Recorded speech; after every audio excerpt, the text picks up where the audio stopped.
오직 성령이 너희에게 임하시면 너희가 권능을 받고 예루살렘과 온 유대와 사마리아와 땅 끝까지 이르러 내 증인이 되리라 하시니라.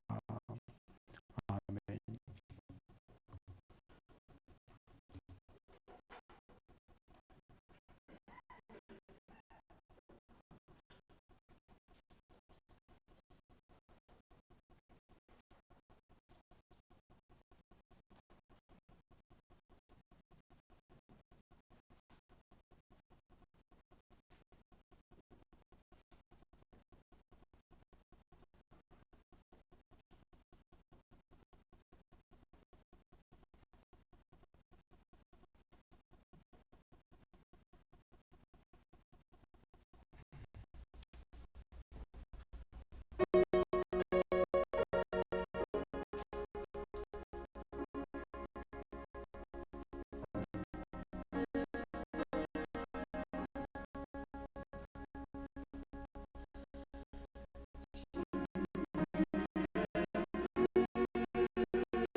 한번 우리 기도하겠습니다.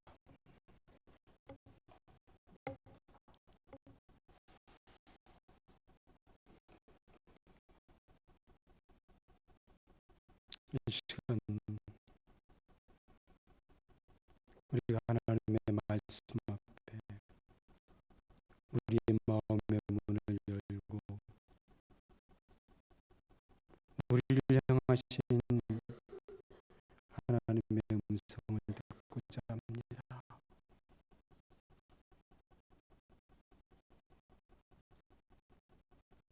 각자의 형편과 사정이 다 다르기 때문에 어떤 말씀들이 어떻게 우리의 삶 속에 도전으로 다가올지는 알지 못하지만 한 분도 그냥 앉았다가 그냥 돌아가시는 분들 없게 하시고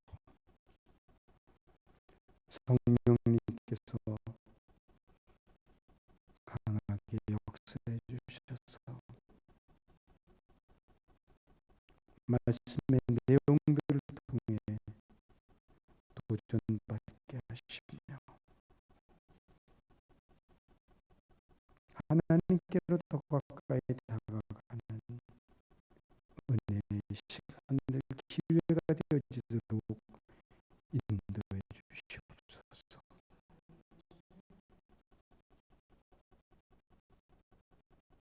성령 하나님 앞에 이 시간을 의탁합니다. 인간의 모습은 전부 감춰주시고 오직 하나님께서 원하시는 내용들만이 나타날 수 있도록 인도해 주시옵소서. 예수님의 이름으로 기도드렸습니다. 아멘.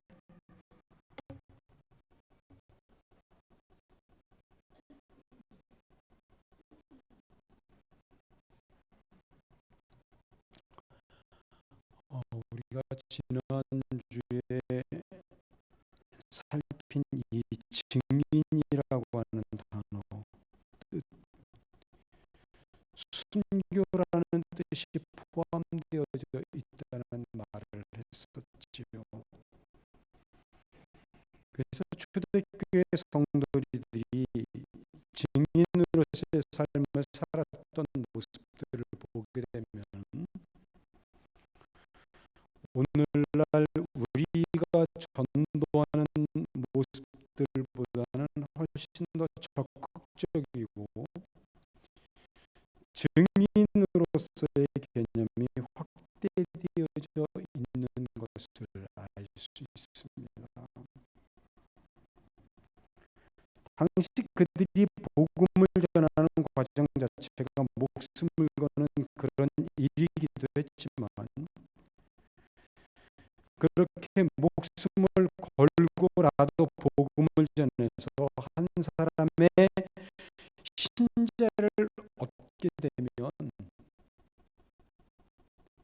그 얻은 것 자체로 끝나는 것이 아니라 그를 제자로 삼아서 그의 안에서 복음의 뿌리가 내리고 어느 정도 하나님의 사람으로 살아갈 수 있게끔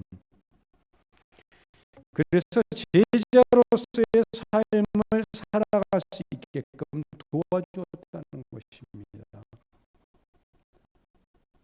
한 사람이 믿음으로 어느 정도 설 수 있을 때까지 책임지고 양육을 했다는 거지요. 그러니까 오늘날의 전도 방법하고는 확연하게 다르지요. 오늘날 이렇게까지 전도하는 경우는 없잖아요. 노방전도 하라 그러면 쉽게 해도 우리가 축구전도 하러 나가자 그러면 그 정도로 나갈 사람들이 많이 없을걸요.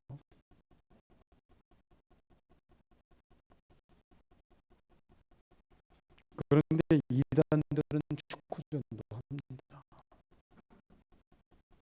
아주 집요하게 합니다. 해도.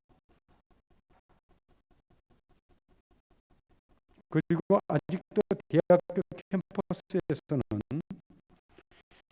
제자를 삼는 사역에 열중인 선교단체들이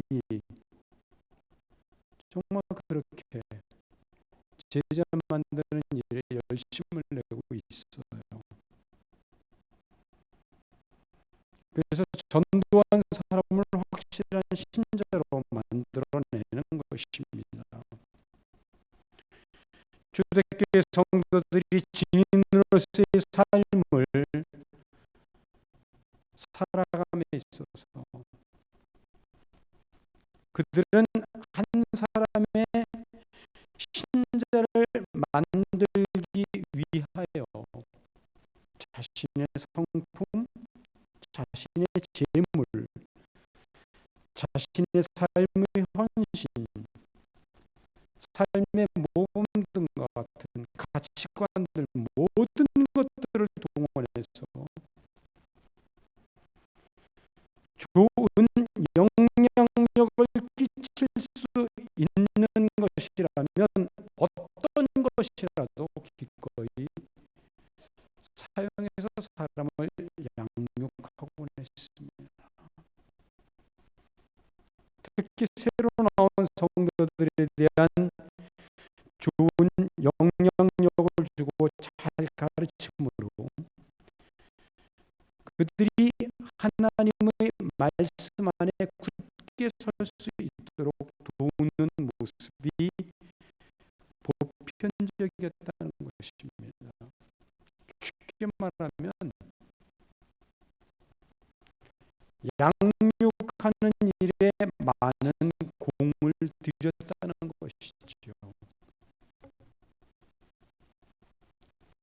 얼마 전 제가 군대에 있을 때 제 후임으로 군종 생활을 했던, 제가 그래서 그 군종 생활을 할 수 있게끔 도와줬던 그 목사님 한 분을 만났어요. 그 목사님이 담임하고 있는 교회에서 한 성도님이 그런 말을, 그 성도님한테 그런 말을 했다 그래요. 성도님은 전도하지 마세요. 참 이 목사가 전도하지 말라는 말 끝내기가 힘들잖아요. 근데 전도하지 말라 그랬다 그래요. 왜 그랬냐 그러니까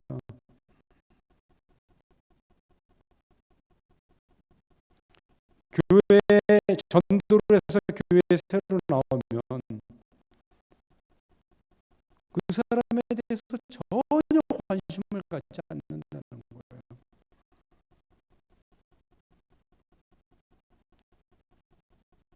그렇지 않으면 일종의 편가르기로 사람을 집요하게 자꾸 이렇게 붙들려고 그러는 반대로. 그러니까 이 성도들이 자꾸 상처를 받아서 전도 받아서 교회 나온 다음에 얼마 있다가 나가고 몇 번을 그렇게 하는 걸 봤대요.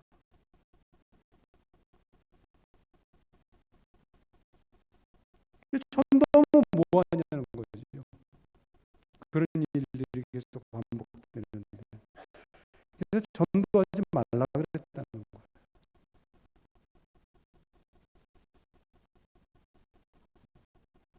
그런데 우리 교회도 이런 일이 있을 수 있다는 사실에 마음을 깊이 기울이실 수 있어야 돼요.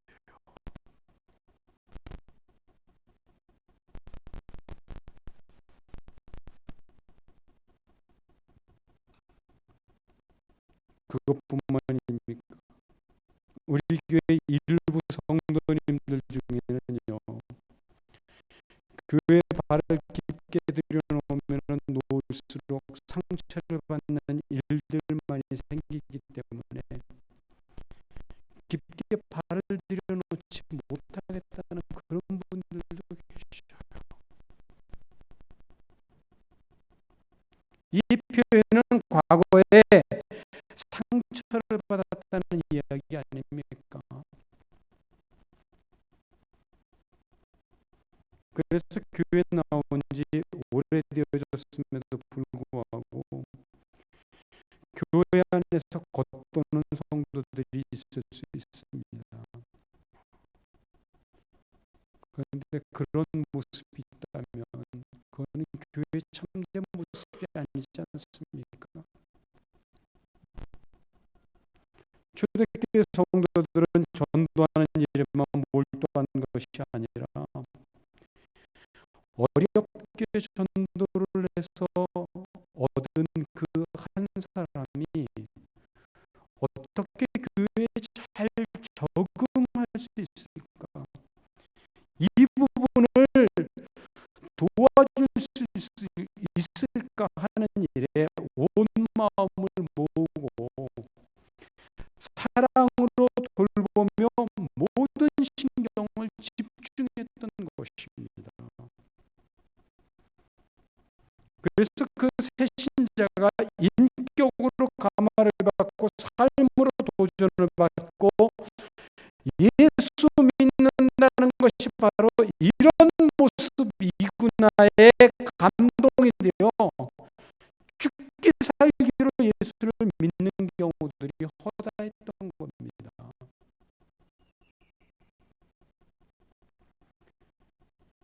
초대교회 성도들은 복음을 전하는 일에만 머물렀던 것이 아니라 이렇게 어렵게 어떤 성도들을 잘 가르치고 양육해서 온전한 하나님의 사람으로 만들어가는 일에 더욱 많은 정성과 시간을 들였습니다.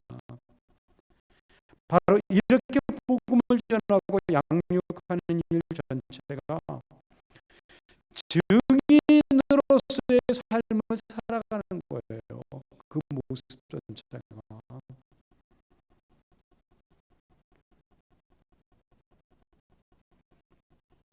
그런데 오늘날 우리의 전도나 또 새롭게 등록하는 성도들에 대해서는 어떻습니까?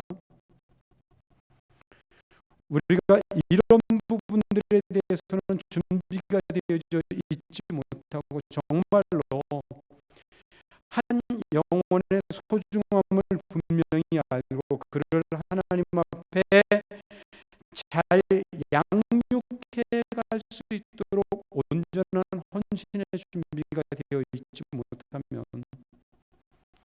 하나님은 우리 교회로 사람 보내주시지 않아요.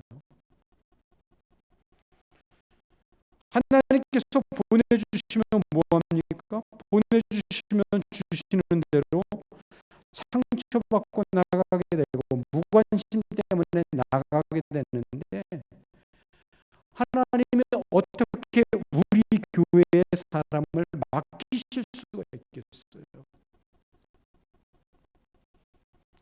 여러분들이 열심히 전도해서 사람들이 모여든다고 생각하세요?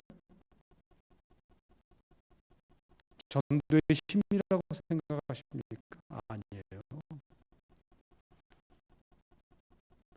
하나님이 전도라는 매개체를 통해서 사람을 이곳으로 보내주시는 거예요. 궁극적으로 하나님이 보내주시는 거죠. 우리가 열심히 전도해서 사람이 모여지는 게 아니란 말입니다.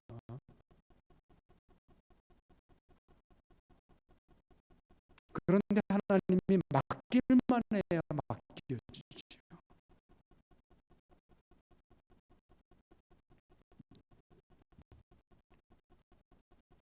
따라서 이 사실 앞에 오늘 우리는 자신을 돌아보고 회개할 부분은 회개하고 바꾸고 변화시켜야 할 부분들은 바꾸고 변화시켜 갈 것이고, 새롭게 각오를 다질 부분들은 다져나가는 것이 옳은 일 아니겠습니까? 증인으로서의 삶은 전하는 것만이 아니라 가르치는 일, 제자 삼는 일에 더욱 많은 공을 들이고 헌신하는 삶입니다. 증인으로서의 삶을 가장 잘 설명하고 있는 성경 구절은 아마도 마태복음 28장 19절 20절 말씀이 아닐까 생각됩니다.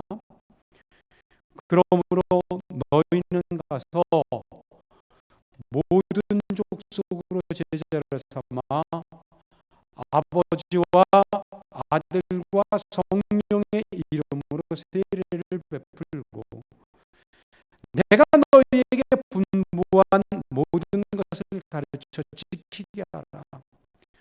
볼지어다 내가 세상 끝날까지 너희와 항상 함께 있으리라 하시니라. 이 말씀에서 볼 수 있는 것은 예수님께서 부탁하신 것이 바로 제자 삼는 일이지요. 그렇게 제자를 삼은 다음 세례를 주고 예수님께서 분부하신 모든 것들을 가르쳐 지키게 하라고 말씀하고 있습니다.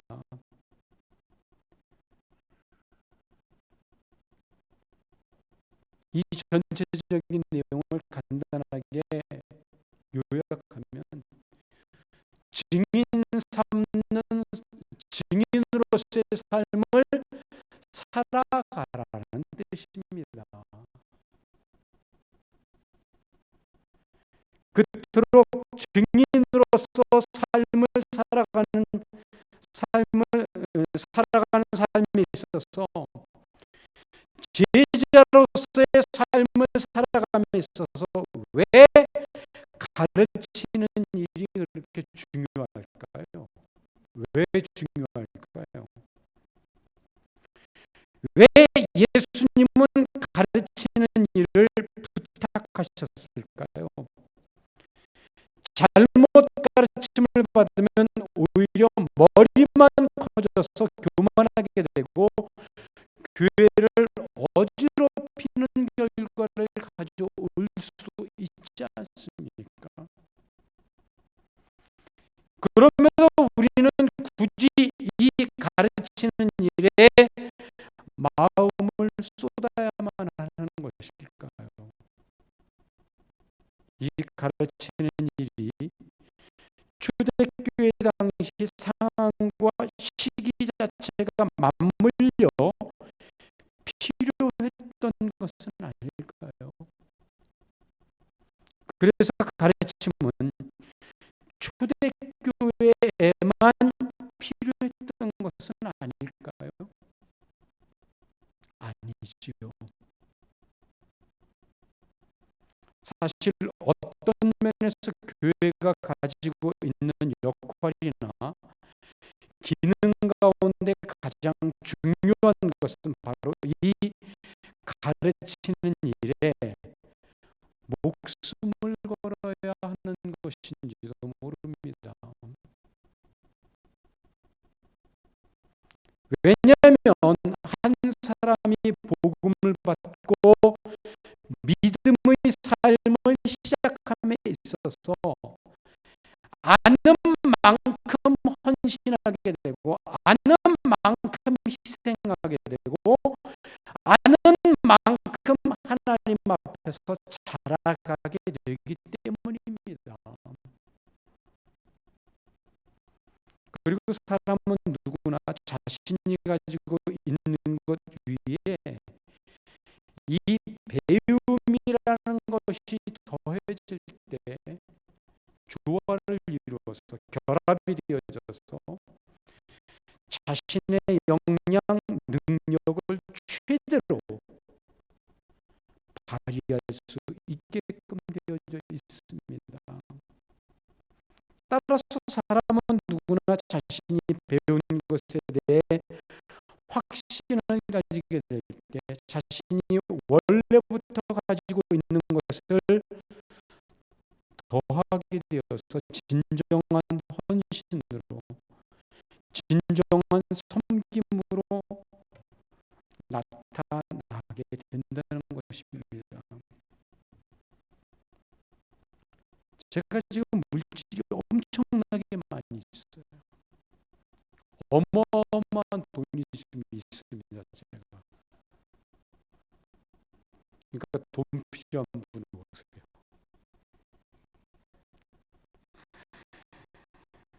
그런데 교회에 대한 확신도 없고 신앙에 대한 확신도 없는데 제가 그 물질을 교회를 위해서 사용하려고 할까요? 절대로 안 쓰지요. 확신도 없는데 왜 씁니까? 그러나 교회에 대한 분명한 확신이 있고 하나님에 대한 믿음의 가르침을 통해서 더욱더 깊어지게 되면 이 물질이 다른 사람을 하나님의 사람으로 세워가는 일에 필요에 따라서는 교회를 보수하는 일에 또 재정적으로 힘들고 어려운 성도들을 돕는 일에 기쁨으로 사용되어지지 않겠습니까? 저는 기꺼이 그렇게 쓸 거예요. 제가 목사이기 때문에 그런 게 아니라 기꺼이 그렇게 쓴다니까요. 정말로. 이를 위해서 기도한 적도 있어요.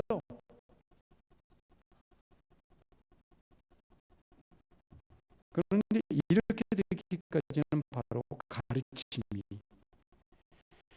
제가 가지고 있는 물질과 결합이 되어져서 나타나는 효과가 될 수 있다는 거예요. 그래서 가르침은 중요한 것입니다. 또 가르침이 왜 중요할까요? 제가 지난주에 편지 한 통을 받았습니다. 의정교회에서 보낸 편지라고 되어져 있었어요. 어느 교회, 어느 교단이라는 것 소속도 없고 그냥 단순히 의정교회. 그 내용의 서두를 보니까 신천지가 보낸 편지예요. 아마 신천지가 의정부 어디 한 구석에 의정교회라는 이름으로 교회를 세운 것 같아요. 그 서두의 내용은 이런 것이었습니다. 자기가 너무나 안타까운 마음에서 이 편지를 보낸다는 겁니다. 감성이 호소하는 거지요. 그런데 많은 성도님들이 왜 신천지에 넘어갈까요? 모르기 때문에 그래요. 우리는 그냥 이단들이 방문하면 피하는 것으로 쫓아내는 것으로 신앙을 지켰다고 생각하지요. 그러나 이단들이 성경을 교묘하게 틀어서 자기들의 교리에 맞게 해석을 하고 성도들을 현혹시키는 거예요. 그러니 그들과 같이 성경을 들먹거리면 그들이 교리에 그냥 다 넘어가는 겁니다. 올바른 신앙의 내용들을 제대로 가르침 받지 못한 결과들입니다. 그래서 가르침은 신앙을 온전히 지키고 증인으로서의 삶을 살아감에 있어서 아주 중요한 원칙인 것입니다. 또 가르침이 목사의 실력을 향상시키고 발전시킨다는 사실을 아십니까? 여러분들이 배우면 배울수록 제가 실력 있는 목사가 될 수 있어요. 제가 친하게 지내는 목사들한테 가끔 도전으로 우리 기범이에 대해서 이야기하는 말이 있습니다. 기범이가 자기 학교에서 IMF 대표까지 하다가 군대를 갔지 않습니까? 근데 그것이 중요한 것이 아니라 이놈이 이 선교단체에서 어떤 내용들을 공부하나 제가 가만히 이렇게 책장에 꽂힌 책들을 이렇게 봤어요. 그리고 가끔 저한테 어떤 책들을 빌려달라고 그래요.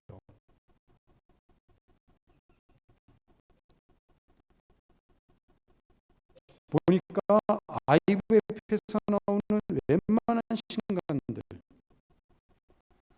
근데 여러분들 그 IMF에서 출간하는 책들의 상당 부분은 기독교 세계관을 전제로 하고 있는 책들이에요. 그냥 일반 신앙서적들하고 좀 달라요. IMF에서 나오는 책들이. 이게 좀 깊이가 있습니다. 책들이. 근데 이 기범이가 저한테 빌려달라는 책들이 주석책, 강해집 이런 책들이에요. 성경 배경 사전도 있어요. 저는 없는데. 그리고 군대에 있을 때는 그 성경적 공동체에 대한 책들과 본회포에 대한 책들, 톰 라이트에 대한 책들을 읽는 것을 보고 제가 정신이 번쩍 들었던 적이 있어요. 본회포는 사실 자유주의 신학자 계열로 들어가는 사람들이지만 오늘날 기독교에서 깊이 생각하고 배울 수 있는 점들이 많이 있는 사람 가운데 하나입니다. 그리고 톰 라이트는 그 존 스토트 후계자예요. 직계 후계자입니다. 톰 라이트가. 물론 존 스타트하고 사상이 좀 많이 다른 부분들이 있지만 이 복음주의 계열의 존 파이퍼와 쌍벽을 이루는 굉장히 수준 높은 신학자입니다. 그래서 칭의 문제를 가지고 둘이 논쟁이 붙었어요. 톰 라이트하고 존 파이퍼하고. 존 파이퍼가 여지없이 깨졌어요. 그 정도로 실력 있는 신학자입니다. 물론 신학 사상에 조금 문제가 있어요. 그렇지만 굉장히 그 수준이 있는 신학자. 저도 아직 이 사람에 대한 책들은 읽어보지 못했어요. 그런데 문제는 평신도가 이런 책들을 읽고 신앙을 형성해 가는데 목사가 대충 설교 준비를 하고 남의 설교 베껴다 인용하고 목회를 한다면 얼마나 평신도 앞에서 우스운 꼴이 되겠습니까? 그건 부끄러운 거잖아요. 수치스러운 거.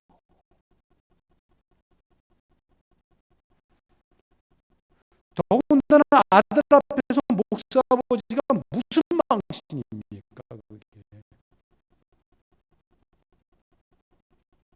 하나님 앞에는 더욱더 부끄럽겠지만 또 우리 교회는 대단한 실력을 가진 분들이 있어요. 성도님 중에 어떤 분은요, 성경과 관련된 서적이나 설교 말씀을 하루에 날마다 15시간씩 집중적으로 듣고 공부하는 분도 있다 그래요. 제가 사도행전 설교한다고 그랬잖아요. 그러면 사도행전에 관련된 시중에 나와 있는 책들은 전부 다 산대요. 강해집이 됐든 설교집이 됐든.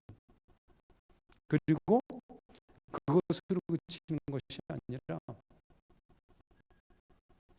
또 유명한 목사님들이 하셨던 그 설교 내용들이 이제 MP3로 인터넷에 들어가면 다운받을 수 있거든요.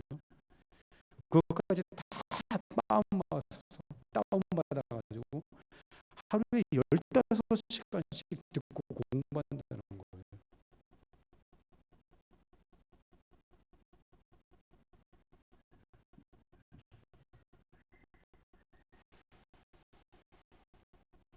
그러니 제가 다른 목사님들의 설교를 그대로 베끼는 모습으로 설교를 준비하면 그 성도 앞에 어떻게 했어요? 부끄럽지 않아요.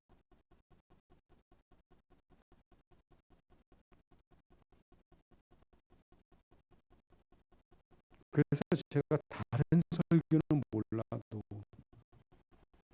이 주일 오전 설교만큼은요, 굉장히 많은 고민을 하고 생각을 하고 묵상을 해서 준비를 합니다.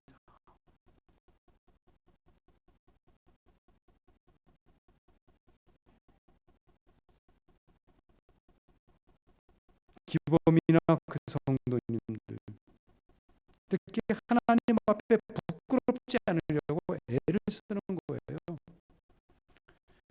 다행스러운 것은 기범이가 주일 오전 예배에만 참석한다는 것.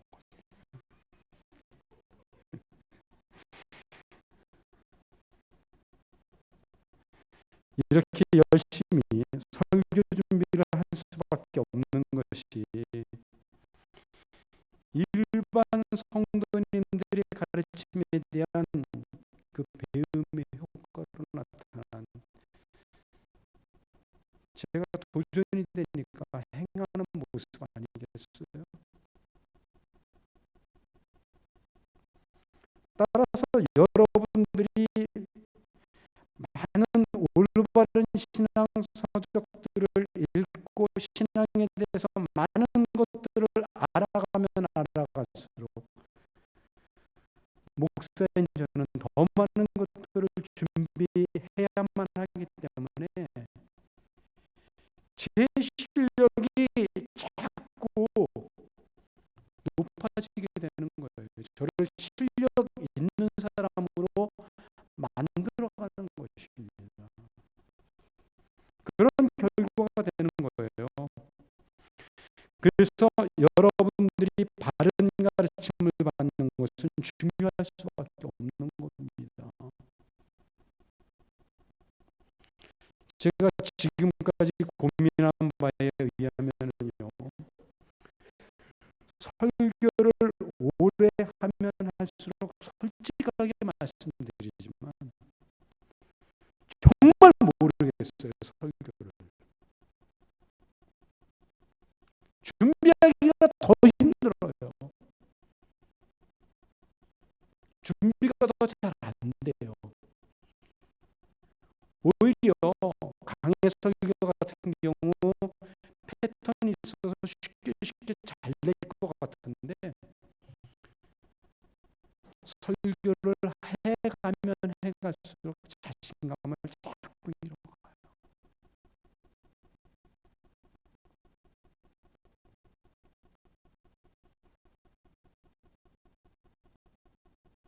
부담만 더 늘어가는 거죠.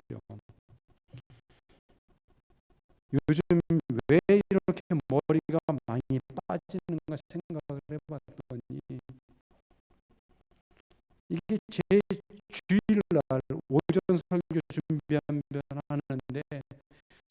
너무나 스트레스를 많이 받는 거예요.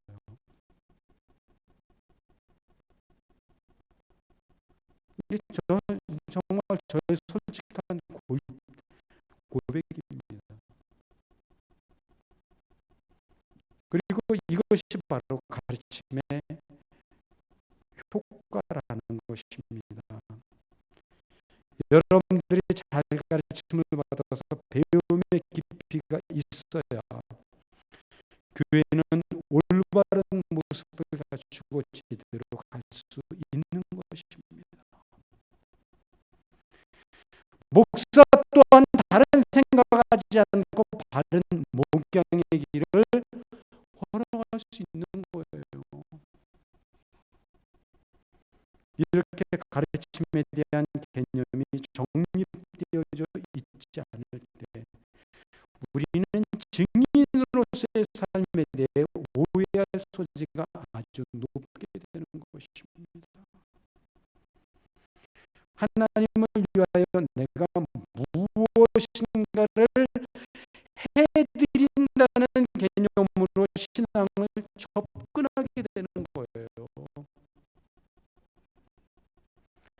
그래서 주님을 위하여 복음을 전해드리는 삶을 살아드리고, 주님을 위하여 찬송을 불러드리고, 주님을 위하여 주일날 교회에 모여드리고, 시간 나는 대로 봉사해 드리고 예배 드리고, 이런 생각으로 신앙생활을 해가게 된다는 것입니다.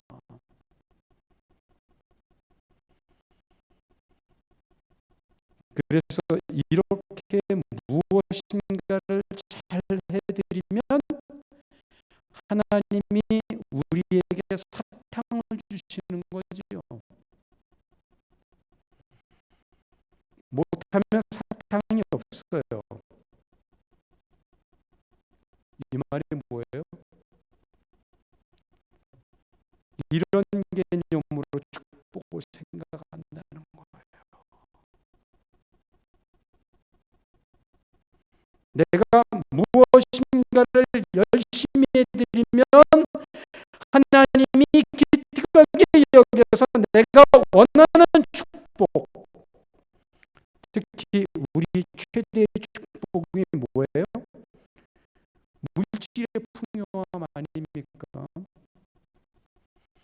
이 물질을 넘치도록 주시는 것으로 때에 따라서는 병도 고쳐주시는 것으로 생각을 한다는 겁니다. 이게 잘못된 개념들 아닙니까, 이게. 그런데 그게 잘못된 것인 줄 모르잖아요.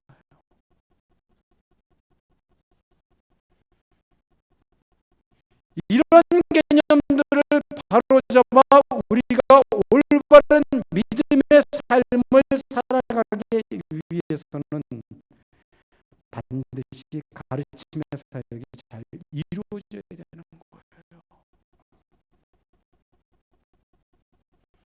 그 가르침 속에는 단순한 신앙적 지식만이 아니라 하나님과의 관계가 뜨겁게 이루어져서 우리가 어떻게 하나님을 아는 지식으로 무엇을 얻기 위해서가 아니라 하나님을 향한 사랑의 열정과 순수한 열심과 기쁨으로 감격으로 신앙생활을 이루어가야 하는가, 이룰 수 있는가가 포함되어져 있습니다.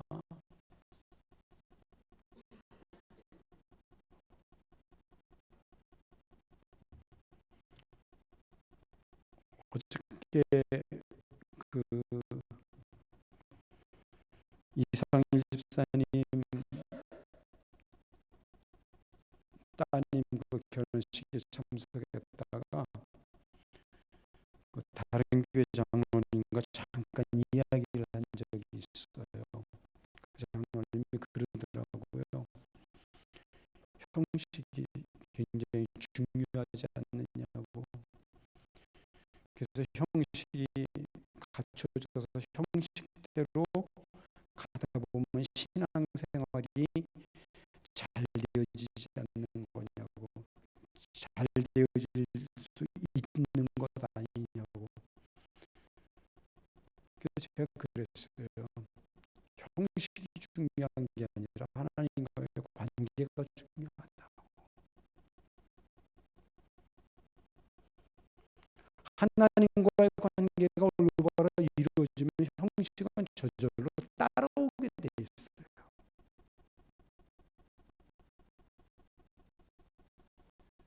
하나님과의 관계가 뜨거워지면 뜨거워질수록 하나님을 위해서 우리가 예배를 드리던, 헌금을 하던, 전도를 하던, 봉사를 하던 마음에서부터 우러나오는 모습으로 할 거 아닙니까?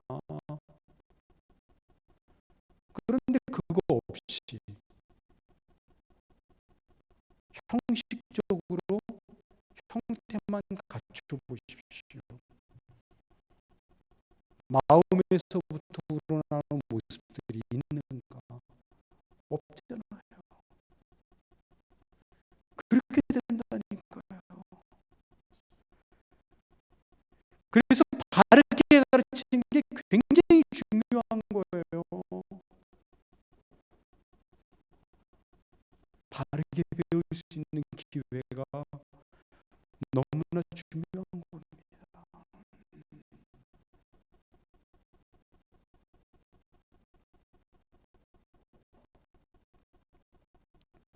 우리를 향한 하나님의 최대 관심사가 무엇이라고 생각하세요? 그것은 우리가 하나님의 자녀다워지는 것이죠. 우리를 죄 가운데서 불러내신 궁극적인 목적은 우리를 하나님의 자녀로서의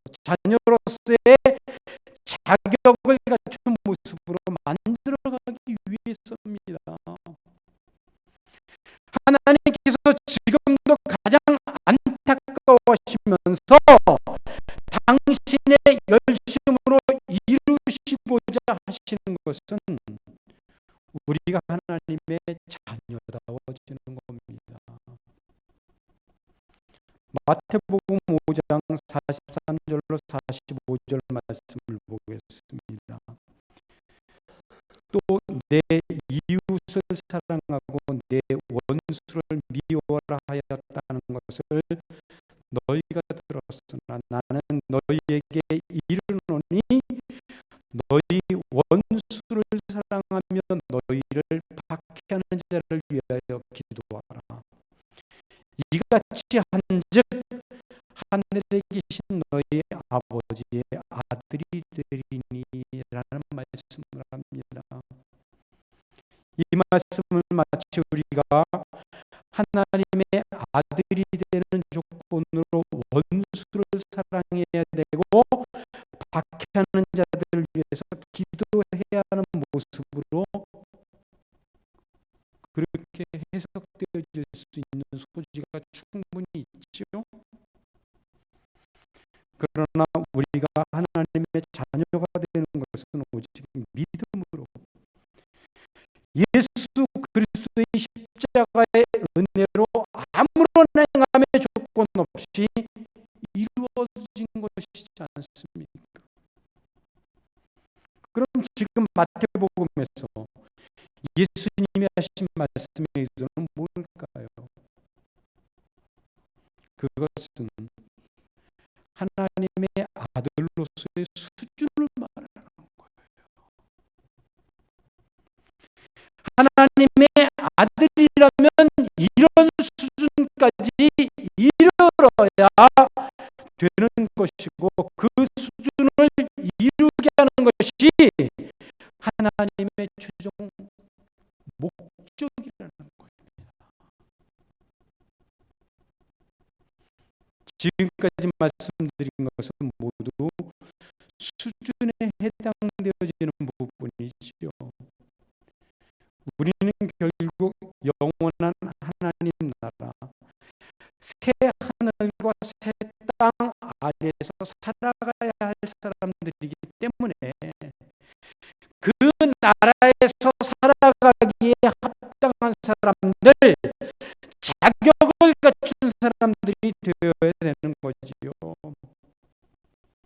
우리는 이 땅에서의 인생을 살아가면서 바로 이런 자격을 갖춘 사람으로 지어져 가고 다듬어져 가야 됩니다. 그리고 우리는 하나님과의 관계를 통해 얻게 되는 신앙적 통찰력으로 인생을 통해 경험되는 모든 일이나 관계를 하나님의 시각으로 바라볼 수 있게 되어지므로 우리의 모나고 예리한 것들이 부드러워지고 온유한 모습으로 나의 부족한 것들을 구체적으로 다름받을 수 있는 모습으로 바뀌어갈 수 있는 기회로 삼아야 되는 것입니다. 우리가 하나님의 자녀라면 자녀다운 모습이 분명히 나타날 수 있어야 돼요. 성도라면 성도라는 이름만이 아니라 성도다운 모습이 분명하게 보여질 수 있어야 되는 겁니다. 누군가가 우리를 건드렸을 때 성도로서의 진면목이 나타날 수 있는 것이 하나님 자녀로서의 진면목을 볼 수 있는 것이 우리의 수준이 되어야 되는 겁니다. 그래서 하나님은 오늘도 우리가 하나님의 자녀다운 사람들, 하나님의 목적하신 사람들이 될 수 있도록 우리를 열심으로 다듬어가고 계시는 중입니다. 이제부터 우리는 더 이상 자신에 대해 집착하지 말고 내려놓아야 됩니다. 서로를 그리고 어떤 사람이라도 진심으로 품을 수 있는 사람들이 되어야 합니다. 이것이 올바른 가르침의 결과지요. 그럼에도 우리 안에는 여전히 자신만 잘났고 자신만 옳은 사람들이 있어요. 잘났고 옳은 것은 다른 사람을 잘 양육해서 하나님의 온전한 사람이 되게 하는 일로 모아져야 되는 것이지요. 그런데 그것이 아닌 겁니다.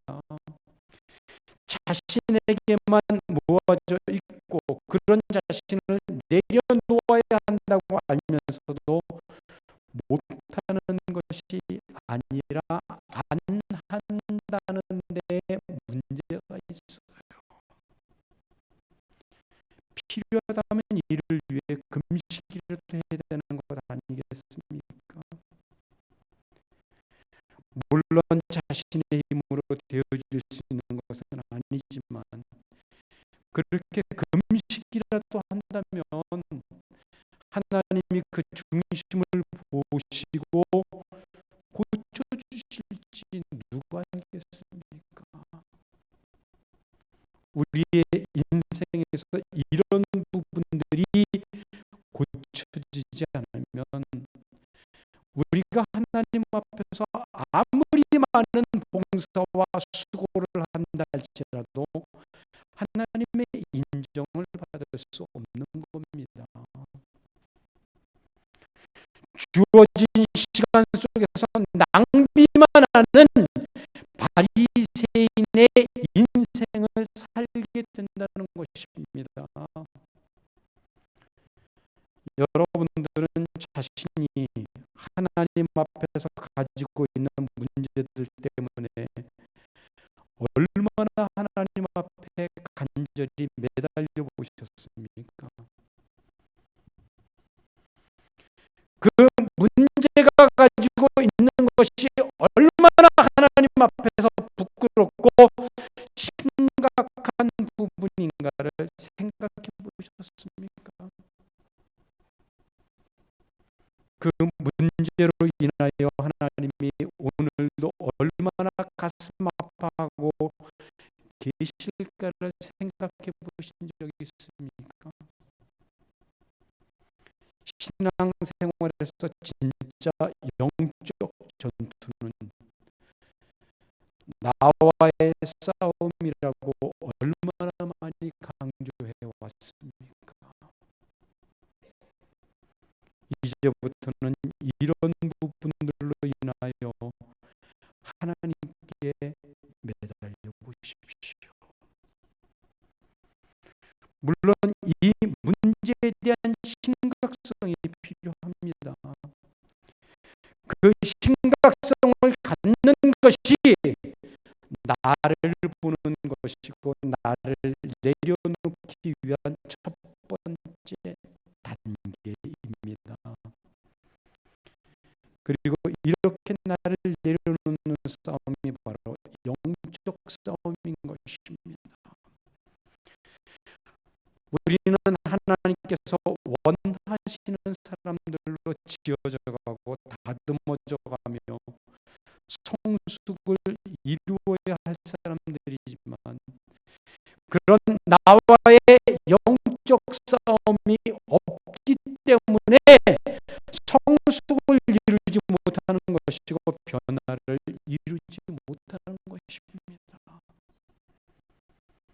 내가 이 부분에 대하여 문제의식을 느끼지 못하기 때문에 하나님께 매달리는 것이 없고 이 변화의 삶을 위하여 영적인 싸움을 제대로 하지 못하는 겁니다.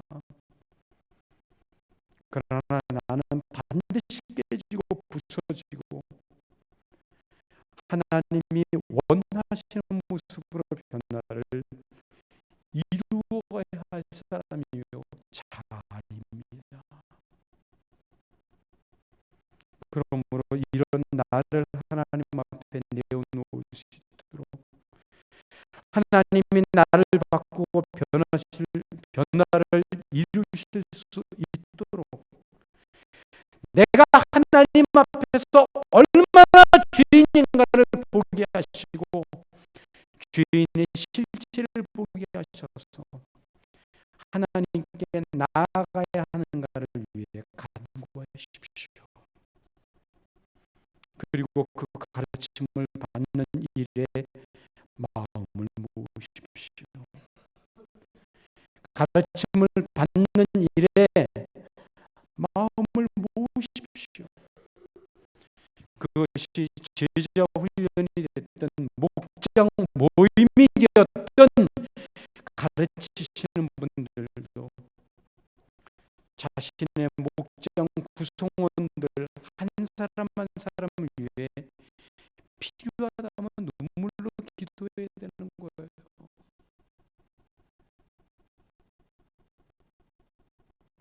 그리고 가르침을 받고자 하는 분들도 마음을 모아서 가르침을 받는 일에 힘을 쏟아야 되는 겁니다. 그래서 우리 영광교회가 가르치고 가르침을 받는 일에 하나가 되어 사도행전에 나타난 초대교회의 한 모퉁이 모습을 함께 이루었으면 참 좋겠다는 것이 바로 저의 생각입니다. 우리 영광교회 성도님들 모두가 증인으로서의 삶을 기쁨으로 선택하고 가르치는 일에 열심을 낼 수 있는 내가 될 수 있도록 간구하십시오. 초대교회에서 일어났던 은혜의 역사가 오늘 우리 안에도 다시 재현되는 은혜를 경험해 가실 수 있는 여러분들이 되시기를 바랍니다. 기도하겠습니다.